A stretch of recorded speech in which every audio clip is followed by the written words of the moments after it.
Hi guys, কেমন আছো সবাই? আশা করি সবাই খুব ভালো আছো। আর আমিও নিয়ে চলে এসেছি একটা নতুন ভিডিও নিয়ে। তো প্রথম থেকে শেষ অবধি ভিডিওটা দেখতে থাকো বন্ধুরা, স্কিপ না করে।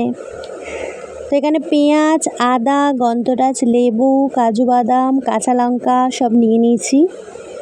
তো আজকের বানাবো গন্ধরাজ কাতলা মাছের ভাপা। আর এটা একটা তরকারি করছিলাম, এটা হচ্ছে চাল কুমড়ো দিয়ে চিংড়ি মাছের তরকারি। তো এই ভিডিওটা আমি পরে শেয়ার করব তোমাদের সাথে। তো আজকের এই রান্নাটা, এই রেসিপিটা তোমাদের কাছে আজকে শেয়ার করলাম। তো প্রথমে আদাটা, পেঁয়াজ, কাঁচা লঙ্কা একসাথে বেটে নিচ্ছি। আর এটা নিচ্ছি সাদা সর্ষে, নুন আর কাজু বাদাম। আমি সব কিছুই শিলনোড়াতে বেটে নিই, এতে রান্নার টেস্টটা ভালো হয়। তো এই দেখো বাটির মধ্যে দিয়ে দিয়েছি সব কিছু। তো ওই যে আদা, কাঁচা লঙ্কা, পেঁয়াজ একসাথে পেস্ট করে নিয়েছিলাম, তো ওই বাটির মধ্যেই আবার ওই সর্ষে বাটাটাও দিয়ে দিলাম। আর একটা স্টিলের বাটি নিয়ে নিয়েছি, ওর মধ্যে একটু সর্ষের তেল মাখিয়ে নিলাম। তো ভালো করে স্টিলের বাটিতে একটু তেল মাখিয়ে নিলাম। আর এই যে কাতলা মাছের এই পিসগুলো এবার দিয়ে দিচ্ছি। তো কাতলা মাছটা ভালো করে ধুয়ে নিয়েছি আর নুন হলুদ দিয়ে মাখিয়ে রেখেছিলাম। 10-15 মিনিট নুন হলুদ দিয়ে মাখিয়ে রেখে দিয়েছিলাম। তো এটা হচ্ছে যেহেতু কাঁচা করব, কাঁচা কাতলা মাছের ভাপা। তো এই যে একে একে সব মশলাগুলো দিয়ে দিচ্ছি আর দিয়ে ভালো করে মাখিয়ে নেব। তো এই যে গায়ে সব মশলাগুলো মাখিয়ে দিচ্ছি। আদা, পেঁয়াজ, কাঁচা লঙ্কা একসাথে বেটে নিয়েছি, তারপর একটু সর্ষে, কাজু বাদাম ভালো করে বেটে নিয়েছি। সেই মশলাটাই ভালো করে একটু মাছের গায়ে লাগিয়ে দিচ্ছি। এই দেখো,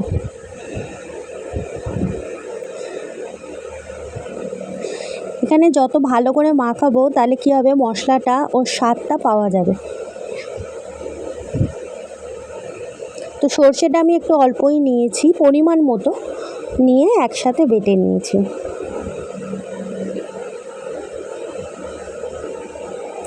তো বন্ধুরা, তোমরাও এটা ঘরে ট্রাই করতে পারো, ভালো লাগবে এটা।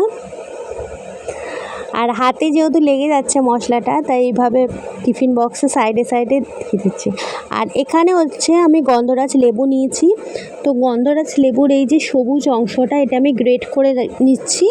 আর গন্ধরাজ লেবুর রসটা একটু বেশি লাগবে আমার। তো এই সবুজ অংশটা অল্প একটু দিলেই হলো, জাস্ট টেস্টের জন্য, যাতে এটা গন্ধরাজ ফ্লেভার আসে এই জন্য। এই দেখো বন্ধুরা, এই যে সবুজ সবুজ এই একটুখানি অল্প একটু দিলেই হলো।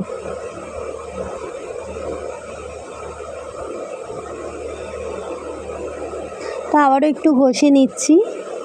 তো এই রান্নাটা আমি আজকে ফার্স্ট টাইম করেছিলাম, তো ভালো হয়েছিল। তোমরাও ঘরে এটা বানিয়ে করতে পারো।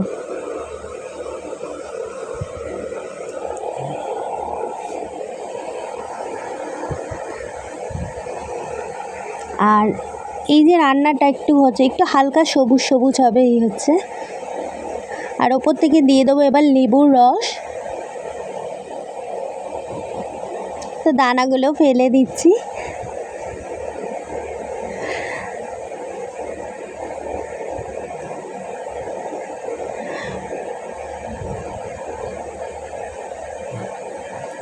একটা দানা পড়েছিল, তাই ওটাকে আবার সরিয়ে দিলাম।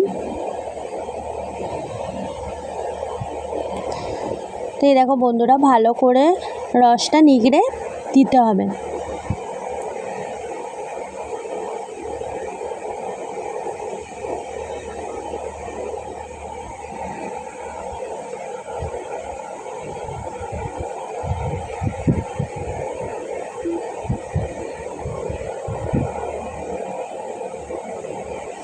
তো লেবুর রস দিয়ে দিয়েছি, লেবুর রস অ্যাড করে দিয়েছি। আর একটু মনে হচ্ছে লেবু লাগবে, নাহলে না হচ্ছে না। লেবুটা না আর রস নেই, অনেকটাই দিয়েছি যা ছিল। আর একটু মনে হচ্ছে লেবু দিতে হবে।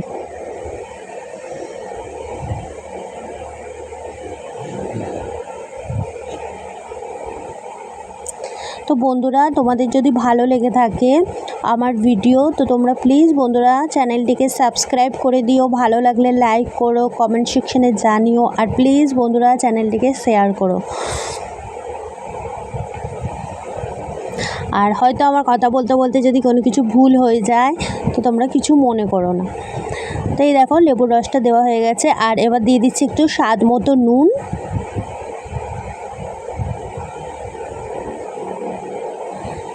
দিয়ে আবার ভালো করে একটু নাড়াচাড়া দিয়ে দেবো, আর এরপর সব মশলাগুলো দিতে থাকবে। দেখো একটু লঙ্কা গুঁড়ি দিলাম একটু ঝাল হওয়ার জন্য,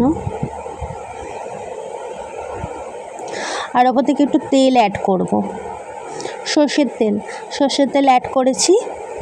আর দিয়ে দেবো 2টো চেরা কাঁচা লঙ্কা। আর এরপর দেবো একটু টক দইটা একটু ফেটিয়ে নেবো। এই যে টক দইটা দিয়ে দিলাম, টক দইটা একটু জল দিয়ে একটু ফেটিয়ে নিয়েছি।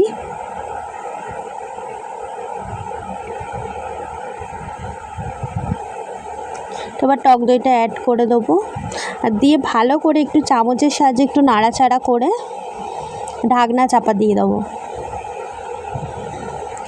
তো যা যা মশলা দেওয়া দরকার সবই দিয়েছি, নুন, হলুদ গুঁড়ো, লঙ্কা গুঁড়ো, সর্ষের তেল, গন্ধরাজ লেবুর রস, চেরা কাঁচা লঙ্কা, আর ওদিকে আদা, পেঁয়াজ, কাঁচা লঙ্কা বেটে একসাথে দিয়েছি, সর্ষে দিয়েছি, কাজু বাদাম বাটা দিয়েছি।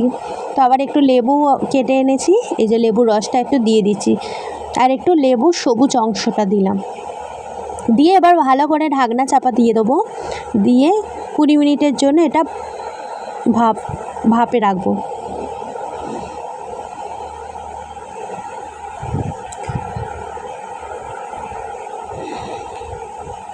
তো এই দেখো বন্ধুরা এবার ঢাকনা চাপা দিয়ে দিচ্ছি, আর কড়াইতে এবার জল নিয়ে নিয়েছি।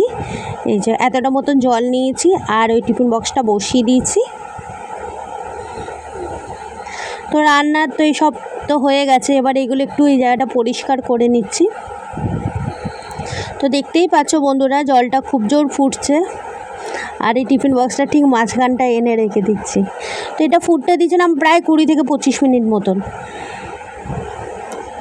তো হয়ে গেলে তোমাদের সাথে শেয়ার করব কীরকম হয়। আর আজকের আরও কী রান্না করেছি সেটা তোমাদের সাথে শেয়ার করছি। এই দেখো কচু শাক করেছি ছোলা দিয়ে, শুকনো লঙ্কা ফোড়ন দিয়ে, আর ভাত তো আমার হয়েই গেছে।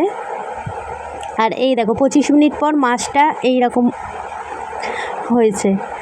এই দেখো মাছটা দেখতে পাচ্ছ বন্ধুরা ভালো মতন সিদ্ধও হয়েছে, একটু ঝোলটা একটু বেশি হয়ে গেছে, ঝোলটা কম হলে ভালো হতো।